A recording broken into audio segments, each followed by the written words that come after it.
ನಾಡು 2ನೇ ತಾರೀಕಿಗೆ ನಾವು ಉಡುಪಿಯಲ್ಲಿ ನಮ್ಮ ಪ್ರಚಾರ ಸಮಿತಿಯ ಜೈ ಬಾಪು ಜೈ ಭೀಮ್ ಜೈ ಸಂವಿಧಾನ ಕಾರ್ಯಕ್ರಮವನ್ನು ಹಮ್ಮಿಕೊಂಡಿದ್ದೇವೆ. ಇತ್ತೀಚಿನ ದಿವಸ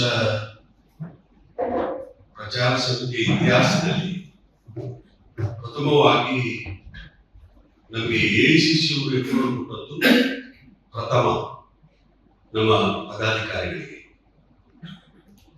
ಇವತ್ತು 102 ಜನ ಪದಾಧಿಕಾರಿಗಳ ನೇಮಕಾತಿಯನ್ನ ಎಐಸಿಸಿ ಅವರು ಕೊಟ್ಟಿದ್ದಾರೆ.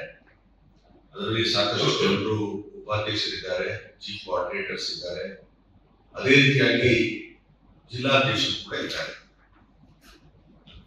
ನಮಗೆ ಎಐಸಿಸಿ ಕೊಟ್ಟದ್ದು ಆ ಉದ್ದೇಶ ಹೆಚ್ಚಿನ ಅಂಶ ಪ್ರಚಾರ ಸಮಿತಿ ಅನ್ನುವಂಥದ್ದು ಬರೀ ಚುನಾವಣೆಗೆ ಮಾತ್ರ ಸೀಮಿತ ಅಲ್ಲ. ನಿರಂತರವಾಗಿ 365 ದಿವಸ ಕೂಡ ಪ್ರಚಾರ ಕಾರ್ಯಕ್ರಮ ಹಮ್ಮಿಕೊಳ್ಬೇಕು ಅನ್ನೋ ಉದ್ದೇಶದಿಂದ ಎಐಸಿಸಿ ಅವರು ನಮಗೆ ಕೊಟ್ಟಿದ್ದಾರೆ.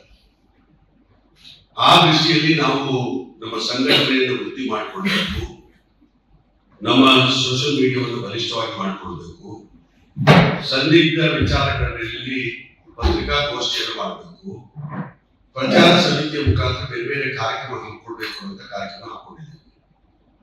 ನಾನು ಇವತ್ತು ಆಯ್ಕೊಂಡು ಬಂದ ನಂತರ 38 ಜಿಲ್ಲೆ, ಅಂದ್ರೆ ಕೆಲವೊಂದು ಕಡೆಯಲ್ಲಿ ನಗರ ಇದೆ ಮತ್ತು ಗ್ರಾಮಾಂತರ ಕೂಡ ಇದೆ. ಹುಬ್ಬಳ್ಳಿಯಲ್ಲಿದೆ, ಬೆಳಗಾವಿಯಲ್ಲಿದೆ, ಬಳ್ಳಾರಿಯಲ್ಲಿದೆ, ಮಂಗಳೂರಲ್ಲಿದೆ. ಈ ರೀತಿಯಲ್ಲಿ 38 ಜಿಲ್ಲೆಗಳಲ್ಲಿ ಪ್ರವಾಸ ನಾನು ಮಾಡಿದ್ದೇನೆ. ಆ 38 ಜಿಲ್ಲೆಗಳಲ್ಲಿ ನಮ್ಮ ಇವತ್ತು ಸಂಘಟನೆ ಬಗ್ಗೆ ಒತ್ತು ಕೊಡುವಂತ ದೃಷ್ಟಿಯಲ್ಲಿ, ಅದೇ ರೀತಿಯಾಗಿ ನಮ್ಮ ಸರ್ಕಾರದ ಕಾರ್ಯಕ್ರಮದ ದೃಷ್ಟಿಯಲ್ಲಿ ಮತಕಲ್ಲದ ವಿಚಾರದಲ್ಲಿ ಜಾಗೃತಿ ಮೂಡಿಸುವಂತ ಕೆಲಸ ಕಾರ್ಯವನ್ನು ನಾವು ನಡೆಸಿದ್ದೇವೆ.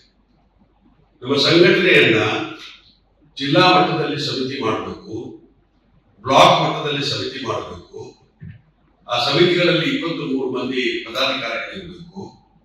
ನಂತರ ನಾವು ಪಂಚಾಯತ್ ಮಟ್ಟಕ್ಕೆ